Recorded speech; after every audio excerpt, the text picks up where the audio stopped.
Magandang umaga, Miss Apple. Magandang umaga, mga kaklase.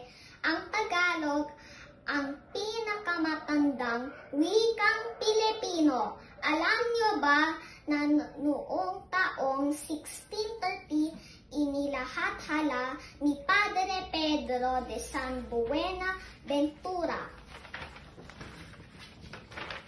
ang pinakaunang Tagalog dictionary. Ito ay ang Vocabulario de la Lengua Tagala. At ang salitang Hiraya Manawari ay isang sinauhang salitang Tagalog na ibig sabihin ay nawa ay natupad mo ang iyong magapangarap.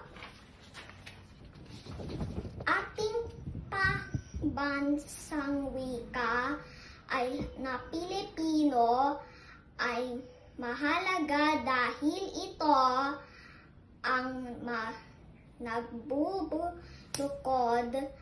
sa ating mga Pilipino at nagbibigay sa ating natatanaging pagkakilanlan bilang isang bansa.